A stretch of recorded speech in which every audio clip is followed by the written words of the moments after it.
We talk about the kinds of hymns we sing, the way we maintain our church buildings, the way we spend the money that comes in on a given Sunday.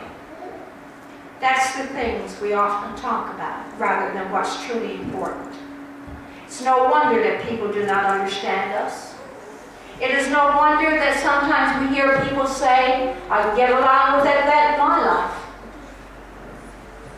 My friends, Christians are not united by their liturgies. We're not united by the hymns that we sing. We're not united by the way we maintain our church building. We are drawn together and held together by life's common denominators. And that is God, sin, death, Christ, sacrifice, and love. On that level, people begin to live a common life.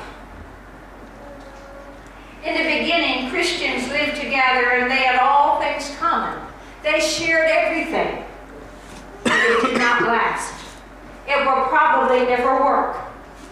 The Christian movement will not be on fire again until all that is employed in its common devotion, experience, and language is expressed in some kind of common life in which people recognize that every single thing they have comes from God, belongs to God, and as such must be shared with all members of His family.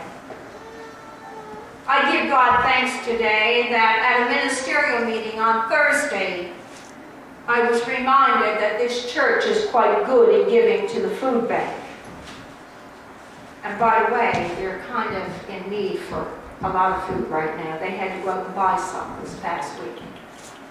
But I thank God that that's part of your Pentecost experience. That can of food, that box, whatever you bring in. We share. That's part of the Pentecost story. The Pentecost story also reminds us of the reality and power of the unseen. The spiritual, which often receives far less emphasis in our lives than the material things of life.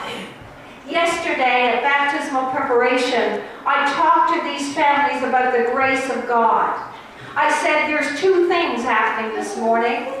Everybody will see the water. They will see me placing the cross on the baby's forehead. They will see the candle and on and on and on. But we believe that these children this morning will receive the gift of the Holy Spirit. They will receive the grace of God. You and I know, and we have a lot of people here who are dealing with sickness and treatments and so on, and we know that there are times like that when there's something outside of us that picks us up and carries us through that. We are often faced from time to time with crises, disasters, death in our family. And we would never be able to get through that on our own.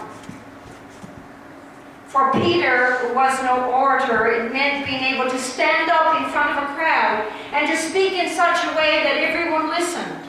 He spoke with boldness and power. If anyone had said to Peter, I didn't know you could do that, Peter probably would have said, I didn't either. It was the Spirit of God that made it possible for me to do that. People like you and I, we too can be channels through which God's Holy Spirit can work. As wonderful as this world is, it can sometimes be cruel, and I talked about that yesterday. It can sometimes be cruel and heartless, and sometimes we may feel that there is no hope. But the Pentecost story reminds us that there is something besides what we see. In the Book of Common Prayer, when we say the creed, we say things that are visible and invisible. That something else is the Holy Spirit. And just as it broke through the Roman world, it breaks through ours, my friends, into this world of flesh and matter in an incredible way, a wonderful way. We know that we need the power of the same Spirit. And it is our task as a church of today to present opportunities for the Spirit to break through. So often we get tied up in things like tradition, finances, comfortable buildings, and so on, that other things like the heart-rendering needs of the world go unnoticed. Sometimes when we are on a flight, our heart sinks when we hear the words that we're not able to land because the ground fog is too thick.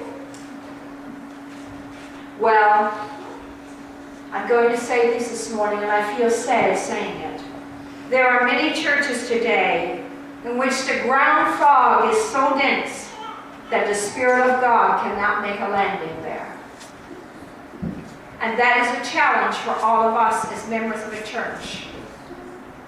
On this Pentecost Sunday, we need to ask ourselves this question.